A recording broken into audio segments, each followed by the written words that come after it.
Nobody reads short stories. Hi, everyone. I am Jeremy, and Megan is not with us right now, but she is here in spirit. And we have a great short story to tell you today. And it is Pretty Was Her Face by Eugene Ramos, and we'll get it started right now.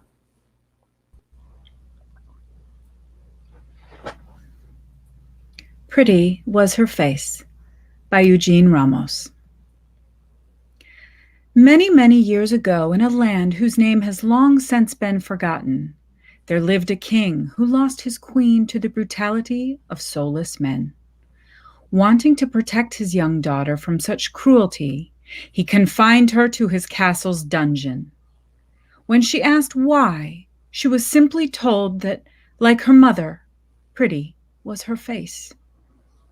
For 13 years, the princess lived in the darkness of her prison, unseen by anybody except for her father and her jailer. However, on the princess's 18th birthday, the king decreed to the kingdoms beyond his own that he would entertain suitors for his daughter's hand in marriage. The king's subjects rejoiced, for their ruler was old of age and had no heir apparent. From far and wide, princes journeyed to the kingdom, brought on by rumors of the princess's unparalleled beauty. But rumors they were not, for, as the princes learned upon their arrival, the princess had blossomed into an exceedingly beautiful woman with hair as red as flame and skin as white as pearl. Her eyes were like polished cobalt, captivating all who would but look her way. Every prince who had laid eyes upon her pledged his undying love for her. But love alone would not win the princess's hand. The king devised a lottery by which each prince had to choose a key from a lot of 50 keys. But only one key, the king pronounced, would unlock the door to the princess's prison. Why leave such a union to chance? The princes wondered. Only one man is destined to marry my daughter, the king stated, and fate shall guide his hand to the correct key. As the keys were laid out before them upon a slate of black marble in the king's throne room, each prince eyed the next with a degree of distrust and distaste, believing himself to be the destined one. Each of the keys was different. There were keys of gold, keys of silver, and keys of lead, each encrusted with precious stones of diamond, ruby, and emerald. The princes studied them by the light of the hearth's fire, searching for any clue that might lead them to the correct key. One bold prince, the Prince of Caldwell, grabbed a golden key and demanded that he go first. With the king's consent, Caldwell ventured forth into the depths of the dungeon alone. Breath bated, the other princes waited for the outcome of Caldwell's choice. Long moments passed, and Caldwell emerged. His eyes downcast, his swagger lost, his heart broken. The princess was not delivered. Having witnessed Caldwell's failure, one prince refused to let chance decide his fate. Prince Richard of Deering, who came from a kingdom not far hence, had a friend who was a locksmith. They had been acquainted since they were children, the young prince and his pauper friend. But to each other, they were like brothers. The two of them used to lie out in the fields at night and stare at the stars, dreaming about their futures. I want to become a king, the pauper had told the prince. The prince couldn't help but laugh. You can't become a king. Only I can become a king. Why? The pauper asked. Because I'm a prince, he told him. And you are not. The pauper didn't understand what that had to do with his wanting to become a king. What made him so different from the prince? The answer to that question, however, soon became quite evident. The prince, unlike the pauper, lived in a citadel, wore fine clothing, and ate lavish meals. The pauper, unlike the prince, lived in a small cottage, wore clothes of gruff fabrics, and ate modest meals. He didn't know why such disparity existed, only that it did. The unfairness made him covet things he didn't have, and soon the pauper became a thief. At first, he stole things that he felt in a fair world he deserved, toys and trinkets and shiny little things. And then he moved on to more expensive items, picking pockets, purloining purses, and nicking necklaces. As he got older, he discovered that people kept their most treasured possessions behind lock and key. So he apprenticed himself to a locksmith who taught him the art of tumblers and bolts and pins and levers. And by studying the inner workings of locks, the pauper learned how to break them. Although he had perfected the art of lock-picking, the pauper had yet to perfect the art of caution. One night, while robbing the residence of a prominent lord, the pauper was caught off guard by the sight of the lord's wife in the act of removing her corset. The lord's men apprehended him, and the lord demanded justice for his indignity. Death was the punishment for the crime of theft. However, the prince intervened on his friend's behalf and pardoned him. The pauper was given a second chance, and he grew up to become a law-abiding locksmith. And now the prince had come to ask the locksmith to return the favor.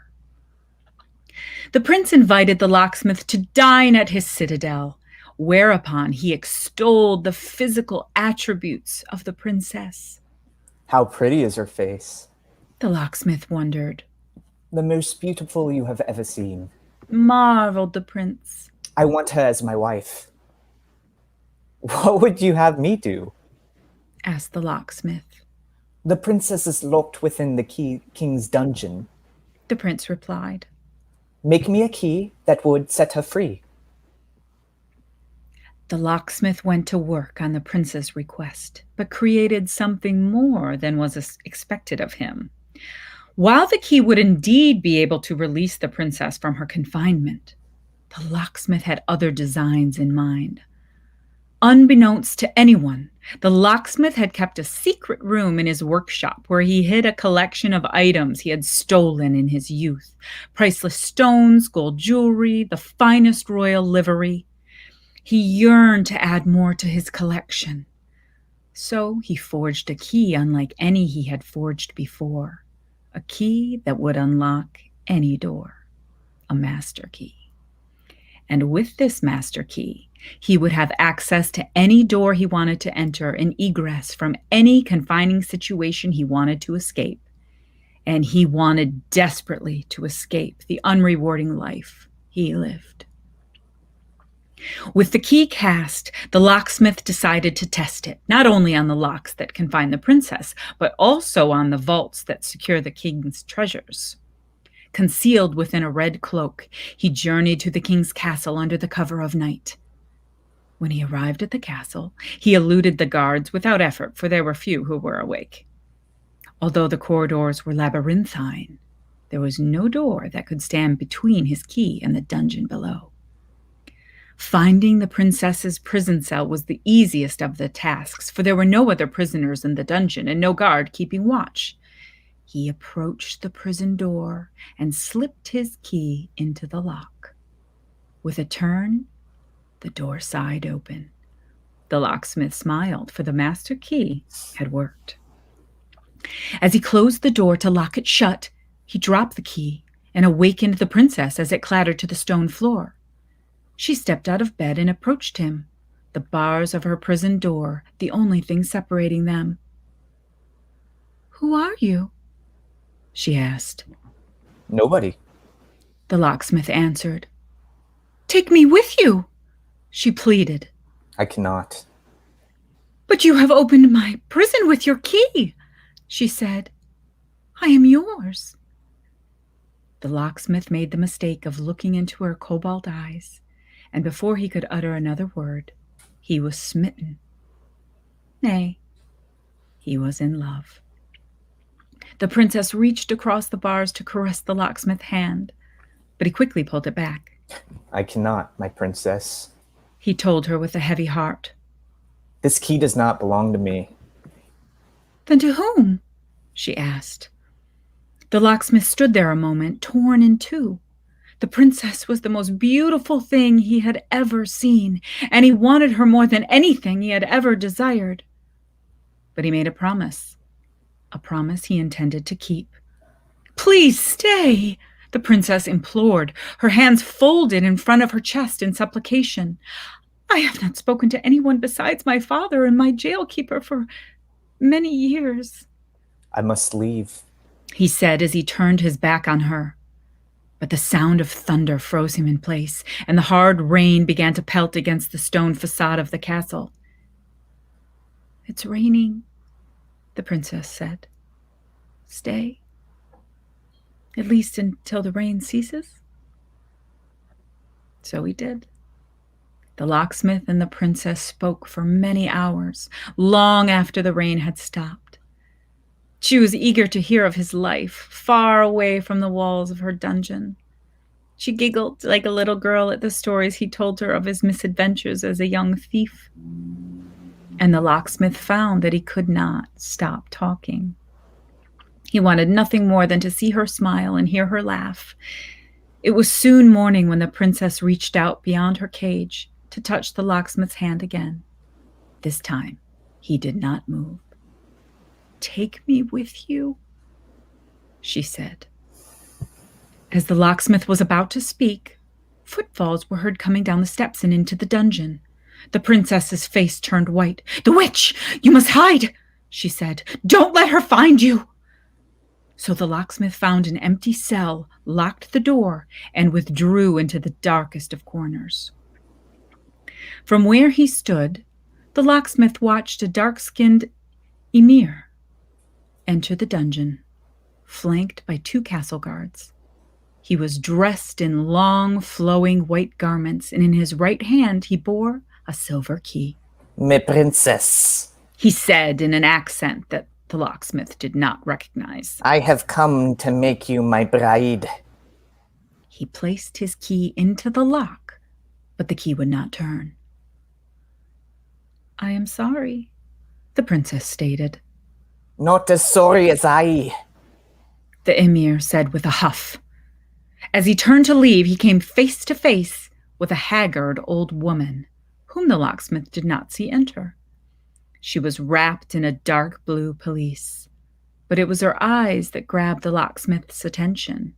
They were blacker than the blackest pit he had ever seen. Make way, old woman, the emir said.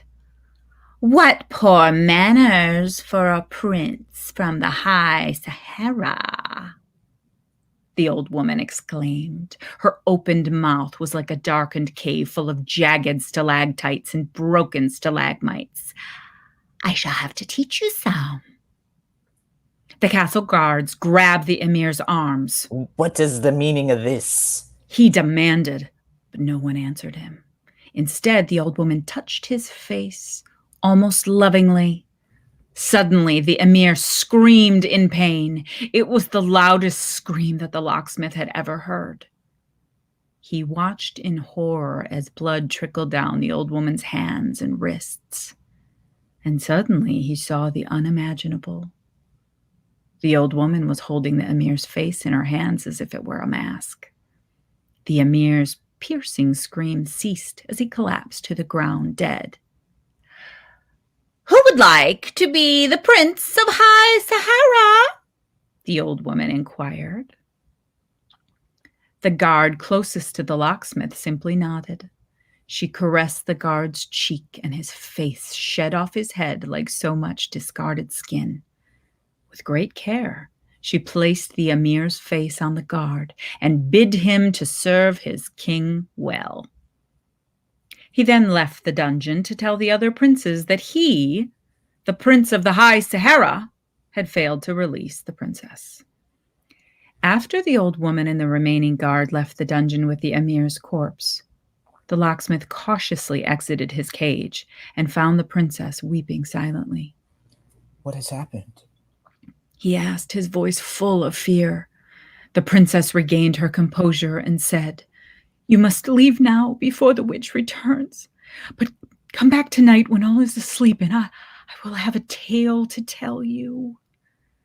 The locksmith returned to the castle after nightfall and found the princess waiting for him patiently within her prison cell. She smiled widely upon his approach and bid him to join her inside. He was reluctant, but he soon relented. He unlocked the door and she led him to her bed where they sat. "When I was 5 years of age, my mother was killed," the princess began her tale. Soon after her mother's burial, her father, the king, had gone out on his own to find those responsible for the queen's death. Upon his journey, he found himself lost in a vast forest. He followed the rays of the sun, hoping to find a path out.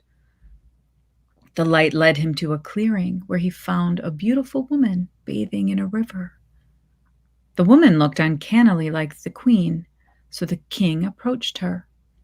Before the river's edge, the woman's clothing lay scattered about.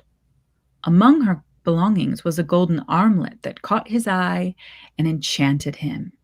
It contained in its center a large red jewel that sparkled in the sunlight. When he placed it on his wrist and wore it as a bracer, the beautiful woman shrieked and transformed into an ugly witch. She cursed the king, but he knew that her threats were empty, for he had in his possession the source of her power. The witch had become his servant. With the witch now under his control, the king urged her to tell him who the queen's murderers were. But she did not know. Her powers were limited without her armlet. All she could tell him was that the killers were of royal blood. Incensed, the king wanted to declare war on the neighboring kingdoms. But the witch counseled him to be patient. She advised him not to pursue the culprits, but to let them come to him. So the king devised a plan, a trap that would satisfy his thirst for revenge and feed his newfound hunger for control and power. However, this trap could not be sprung until the time was right. "I am the trap," the princess told the locksmith. The locksmith did not understand why the king would kill all the princes and replace them with lackeys whom he could control. To the princess, on the other hand, the reason was perfectly clear. Her father wanted simply to protect his daughter. But she knew that he was misguided. She knew that what he was doing was wrong. She knew that somehow the jewel on his bracer was twisting his good intentions. "Your father must be stopped," said the locksmith. "I know, and I have a plan," the princess said. "You must marry me." "I cannot." "You must," the princess maintained. "It is the only way we obtain the bracer." There must be another way," the locksmith argued. "If we wed, by custom, my father must grant me one wish," the princess told the locksmith. "I will ask for his bracer, and then we can destroy it." "I'm sorry, princess," the locksmith said as he backed out of the prison cell and locked the door behind him. "There must be another way." The locksmith found himself in a situation from which there was no apparent escape. He returned home to ponder the dilemma, to study its tumblers and bolts, its pins and levers. Every lock, he knew, had a key to unlock it. The solution, however, proved elusive. And the appearance of his friend, the prince, only made matters worse. "Where's the key?" the prince asked. "The key is not ready yet," replied the locksmith. "Then why have I spied you at the castle on more than one occasion?" the prince challenged. "I was there merely to test the key. You were there to steal the princess." The locksmith denied the accusations, but the prince didn't believe him, for there was many a time when the locksmith had stolen from the prince. When the prince demanded the key, the locksmith refused him. If I give you the key, you will die. The locksmith told the prince. Do not threaten me. The prince warned.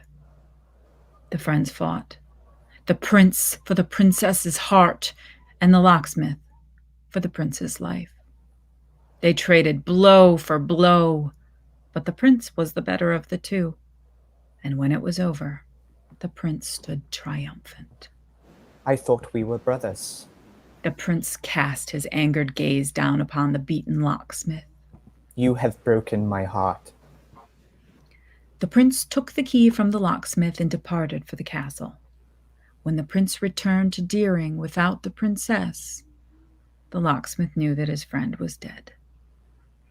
With his promise to the prince no longer impeding him, the tumblers and levers began to fall into place. Like every locksmith worth his weight in precious stone, the locksmith had made a copy of every key he cast. This, too, was true of his master key, and he would need it in order for the princess's plan to work.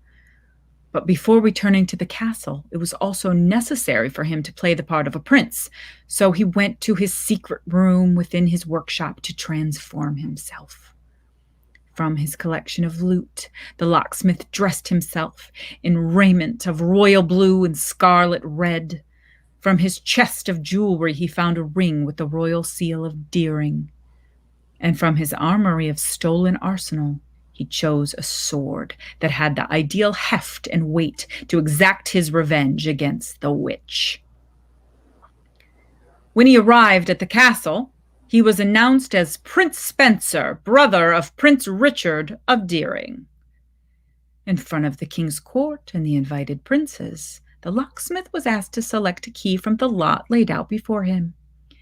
He chose the one that looked the most like his master key, a silver one with a stone of amethyst. An escort of 2 royal guards led him to the dungeon. As they neared the princess's cell, the locksmith placed one hand on the hilt of his sword, ready to face the witch when she appeared.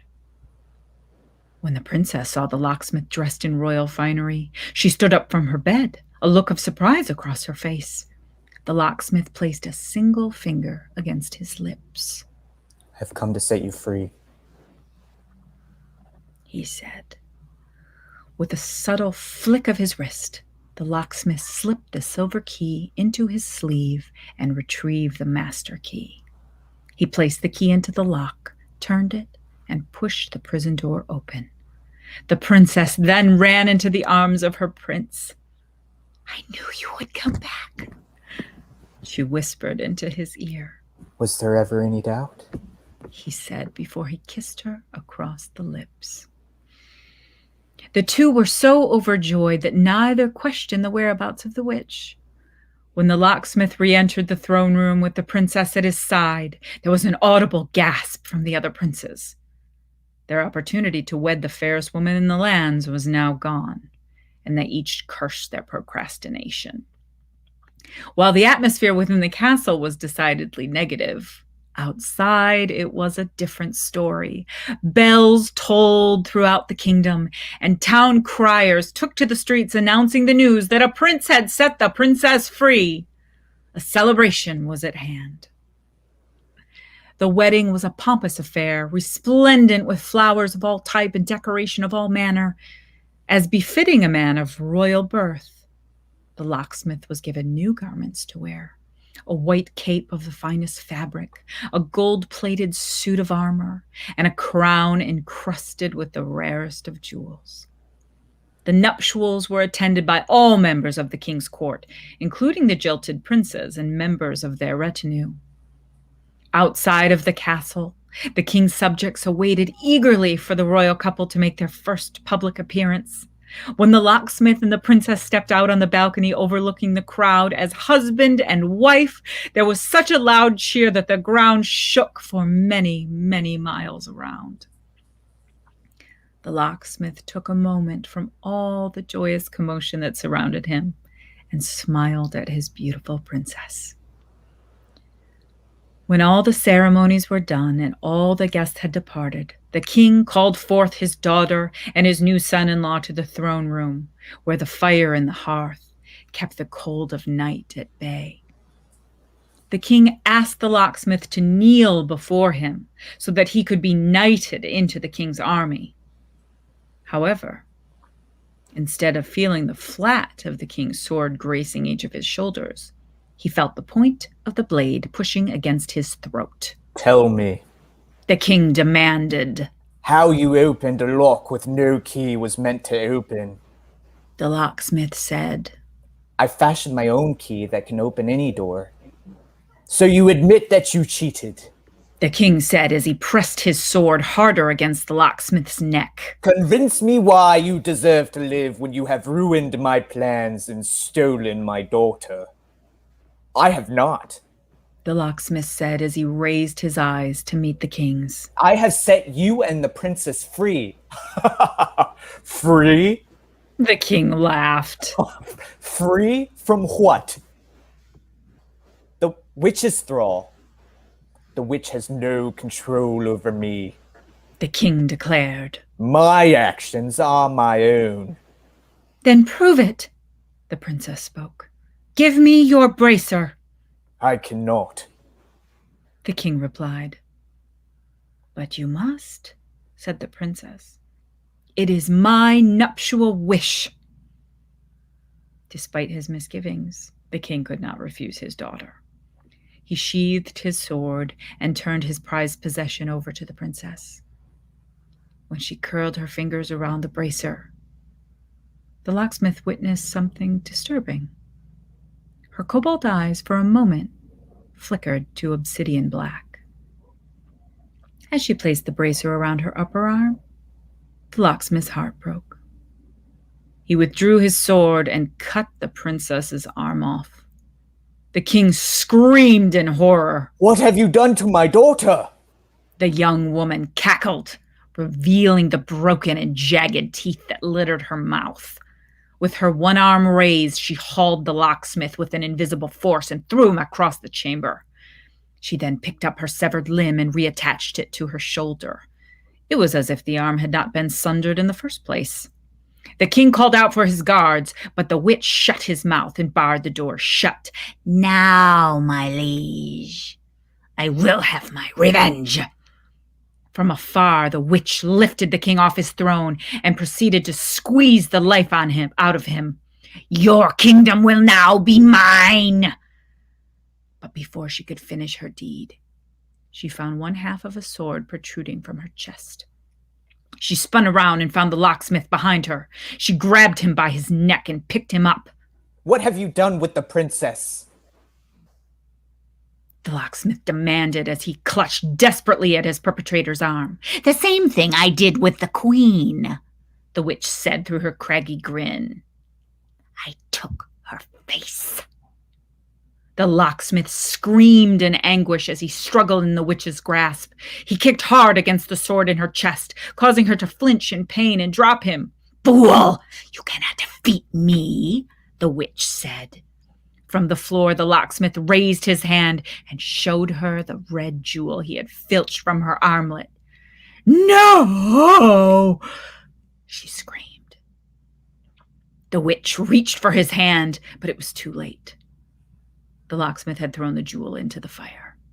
As the witch hurried to the hearth, the jewel cracked inside the fire's intense heat, and suddenly the witch seemed smaller. She was powerful no more. The locksmith, battered and bloody but not beaten, stalked toward the witch and pulled his sword from her back. And as the witch fell to her knees, the locksmith raised his sword above his head.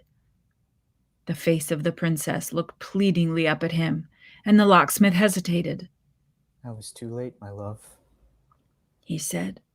And for that, I'm sorry. He brought the sword swiftly down across the witch's neck, severing her head from her shoulders. With one hard kick, he sent the witch's body into the fire. When the decapitated head rolled to a stop, the princess's face looked up at the locksmith without warmth and without pity. The witch was dead, and her hold over the king and his kingdom was at an end. Even so, the king passed away 2 days later. Weighed down by the truth of his wife's death and the loss of his daughter, the king's heart simply stopped beating. The day after his death, the locksmith became the newly crowned king. He had gotten his boyhood wish. Over the next 3 years, the new king exposed the pretenders that the former king and the witch had planted and brought peace throughout the lands. In his kingdom, his rule was fair and just. Nobody lacked. Nobody wanted. The privilege of the few became the privilege of many. As a result, he was beloved by his subject and was an enemy of no one.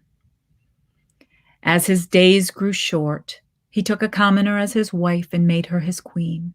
He was a kind and loving husband and father who doted on his wife and his 7 children and his several grandchildren. From all appearances, he lived happily until his dying day. However, his mask of happiness hid a profound sadness, for in his heart he harbored a painful truth.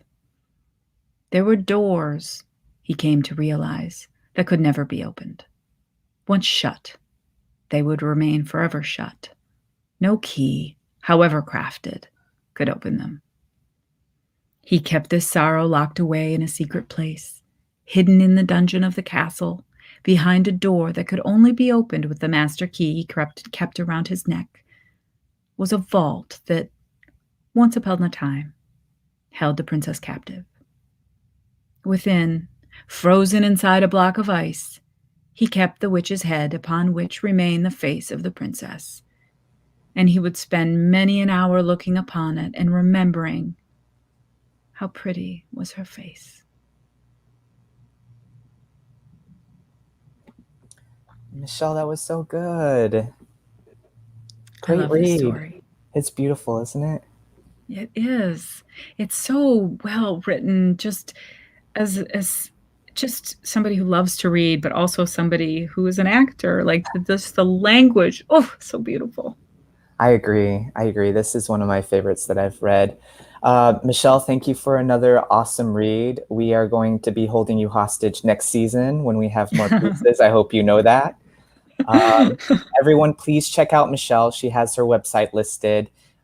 She's got many good things coming, and can't wait to work with you again. Bye, Michelle. All right, so we're going to be doing things a little bit differently today because we don't have Megan. We also won't have Cranky. So we're just going to go straight into it with Eugene, and I'm excited about it. Eugene, where are you?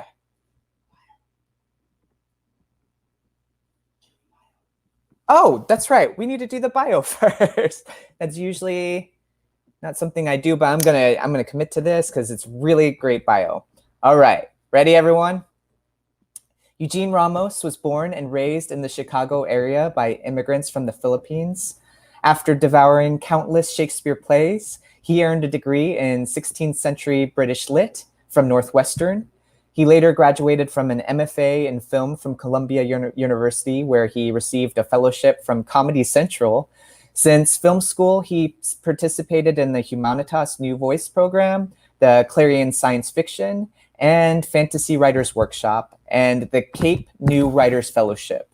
Last year, his screenplay for the sci-fi short film, They Charge for the Sun, directed by Terrence Nance, was nominated for a Humanitas Prize. He currently writes for the Netflix animated series, The Dragon Prince. We just started watching it. It's really good. Because of his love for the Bard and science fiction, his friends gave him the name the Sci-Fi Shakespeare Guy. All right, now it is time to show you Eugene. Eugene! Hi! Hello. Hey, How Jeremy. are How's you it going? doing? Pretty good. How are you? Oh, I'm doing great.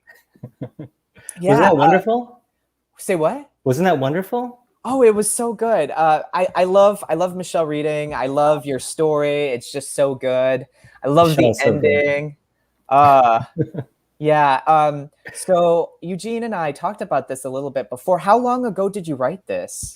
It was actually in 2008 when I wrote it. So it's been a while. Crazy. Yeah. So when you looked at it, it was like a different person wrote it, right? Sort of, yeah, a little bit for sure. Yeah. What parts do you remember connecting with?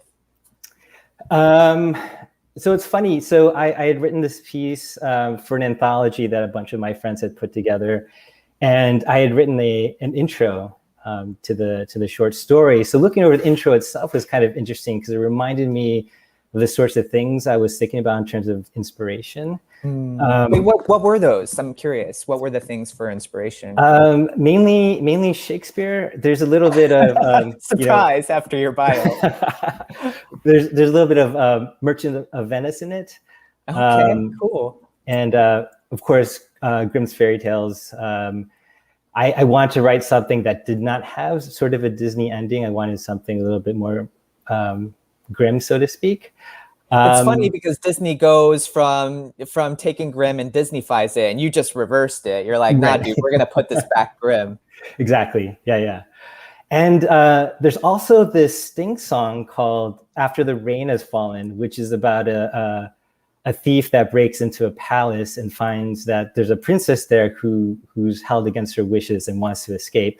So that was probably the little kernel that inspired the story, and then I took that and really expanded upon it. That's so cool. You're like the second person that we've had on that compared it to a seed or a kernel. I'm just curious, like, how does that usually go with you when you're writing? Do you just find a nugget and then how's your writing process? Yeah, it always comes from a seed, and then it just explodes. Once I start thinking of an idea, I start digging into research, and that research really, fills in the gaps of the story. I wrote a script about Isaac Newton, and it came from... Was that for Sloan? It's for Sloan, yeah. Oh my gosh! How did I know? That's crazy. Oh, that's so cool. We had Sloan at Carnegie Mellon too. Cool. Yeah, that's neat. Yeah, that's actually how I know Megan. She and I were... Goodness. Yeah, we both got... Yeah, and you know Tracy too, who also went to Carnegie Mellon. Yep. That's so cool. That's neat. Did you know Megan before Tracy? No. Well, I think we met at the same event. We all met at a Sloan event. Oh, that's so cool. That's so cool. And now you're out in LA too, right? Mm-hmm. Yep. Okay, cool. Yeah. That's great. And so now you're writing for a TV show. You stopped with the writing prose for right now, right? Yeah, writing prose utilizes a different part of my brain, and that part of my brain has sort of been moved to the corner. Going to film school and being told how to write in a certain way, you have to sort of leave out all of the flowery language that you would expect in prose. And especially in novels, what makes novels great is that you could get into the brains inside the internal life of the main characters. And in film, you typically don't do that, and you're not supposed to write about that in your scripts. So once you sort of have your brain in script mode, at least for me, it's hard to go back to prose mode. Yeah, they do work two different types of muscles, right? Yeah. Yep. Yeah. Well, I encourage you to keep at it. I've already told you this. Your writing is so good for prose. Thank you. I would love to have another one of your pieces on the show just because it's just so good.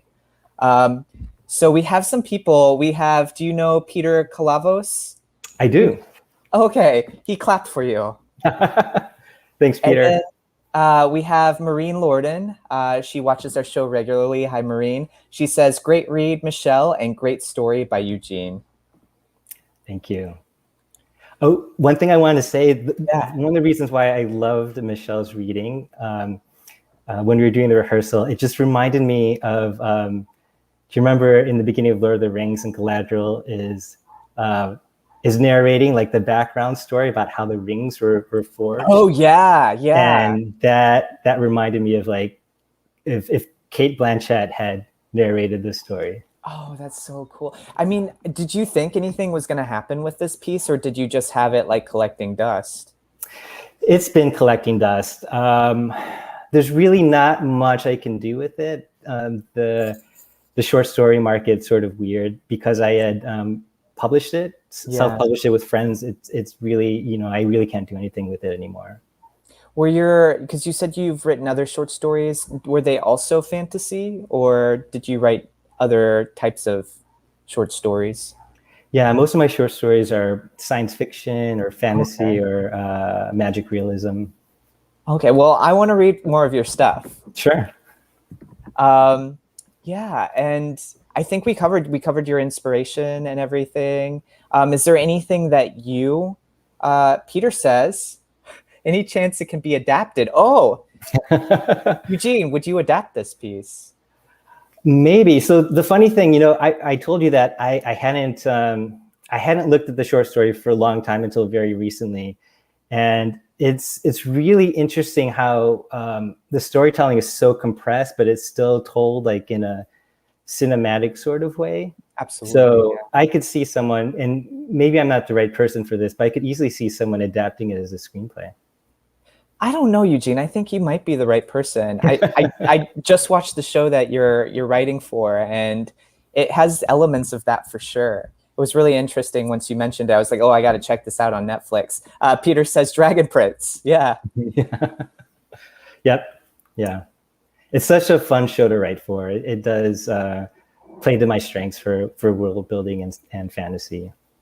How else do you dabble with Shakespeare now? Like, do you do anything else with Shakespeare?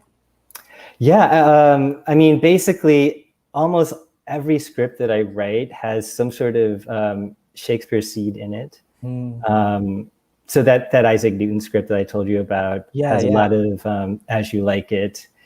And I wrote a Filipino mistaken identity script, which is comedy of errors.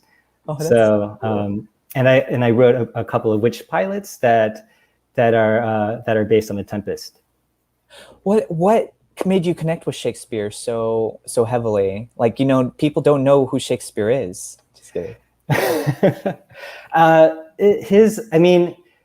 His storytelling is so rich and is the basis of a lot of the sorts of stories that we like to read and sorts of stories that we like to tell. It's so interesting that I don't know. I feel like almost every story you read has some sort of influence or basis in Shakespeare. Absolutely. I mean, I told you that this kind of reminded me of Game of Thrones, sort of. Uh-huh. And I was like, well, actually, that makes sense because, G.R.R. Martin is really inspired by Shakespeare, too. So inaccurate, it was actually giving me Shakespeare vibes. I just didn't connect it to that.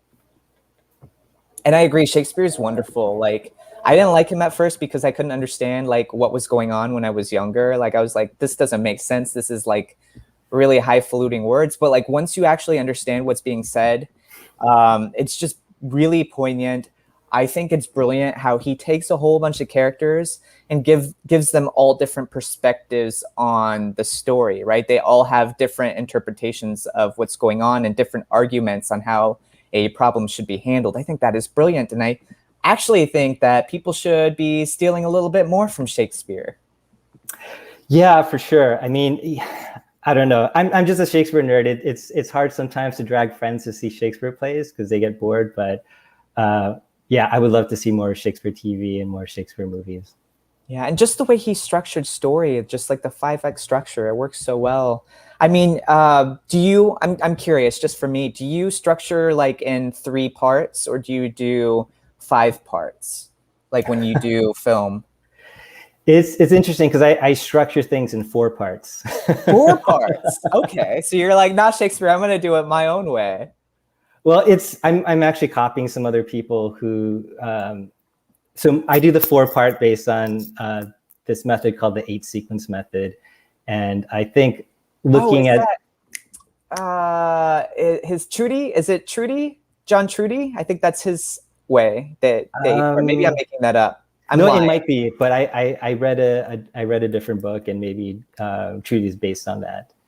But for me, I'm probably wrong. You all don't like Eugene is right. I am wrong. But yeah, looking at a script in 4 parts, it's just easier for me to see the moving parts. That's really great. Eugene, is there anything else that you would like to mention that you're doing? It sounds like you're doing a lot of wonderful things. So if there is, we really want to hear about it. Just watch The Dragon Prince. It's such a fun show. It's for, kids and adults, and there are only 3 seasons right now on Netflix, and season 4 should be coming sometime in the future. So yeah, it does remind me of The Last Airbender, like Avatar, The Last Airbender. I think I said the name right. Is that the title of the show? It has a lot of those vibes. Yeah, our showrunner was a former head writer of Avatar. So okay, well that makes sense then, that is that way. Yeah, I really appreciate how it continues the story all the way through. Like it doesn't go back on, like it's not episodic where it's just, wait, is it episodic where it starts like it's a problem for the episode and then it just restarts from the beginning? Right. Like Yep. there's actually an epic journey that is happening, which I really appreciate. Yeah, Yeah. it's a lot of fun. Well, Eugene, thank you so much for being on the show. I already told you this so many times, but I really, really love this piece. And Thanks. Megan really, really loved this piece as well. So please submit again. Thanks so much for having me. All right. Huge high five, Eugene. Boom. All right. So I'm going to be doing this outro by myself.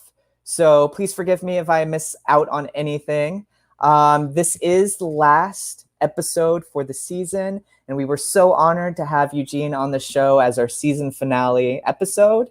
We are currently looking for people as talented as Eugene. So if you know people that are writers or friends that know writers, please have them look at nobodyreadshortstories.com. They can submit there. We're going to be looking at all types of genres, all different tones. So Eugene, if you're still listening, bring your friends on board too. I got to do the pillow thing. We have merchandise. We have all types of merchandise. We have shirts. We don't have underwear, but we do have socks. So if you're looking for something that kind of looks like the Fresh Prince of Bel-Air, well, here you got it. All the money that we do get from the merchandise goes back into the show. If at any point, like we're super flourishing on this show, the money will go to charity. We don't really want to make money off of this. This is just for our love of short stories. I have a website of my own. Every week I do a short story, a micro short story of 100 words or less. And if you subscribe to that, you will get those straight to your email. Megan, my co-host who's not here right now, also has a website where you can subscribe and get information about what she's working on. Her website is meganamorrison.com. This is not just on YouTube. For those of you who don't want to see my face, you can actually see it on all the important podcast channels, Apple, Stitcher, I always miss one, Spotify, and not iTunes anymore. What is the one I'm missing, Mark, the producer who should not be yelled at right now? Amazon, that's it. So there's Amazon. And if you want to reach out to us, you can use Facebook. We are also on Instagram. And if you use Twitter, please use the hashtag NRSS podcast, and we will get immediately back to you. Let us know and Eugene know what you thought of this episode. Like if you have any questions for us or Eugene, please make sure to leave it in the comments below. If there are any types of stories that we have not been presenting that you want, or if there are certain ones that you want more of, please also let us know, because we are definitely paying attention to what you all want.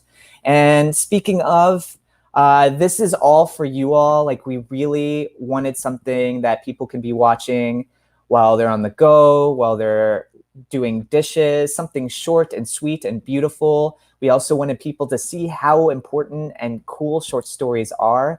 So if you're loving this, make sure to let us know by liking, ringing our bell, and also telling your friends and family so that they know about us as well. Let's see, I think I covered everything. Yes, I think Megan would be proud of me. I think we got everything in there. All right, well, thank you all for tuning in to Nobody Reads Short Stories, and we will see you next season. Bye. No one reads short stories anymore. I really don't know what they're written for. Go write a short story and throw it out the door. 'Cause no one reads short stories, funny, sad, or gory. No one reads short stories anymore. Yes, no one reads short stories anymore.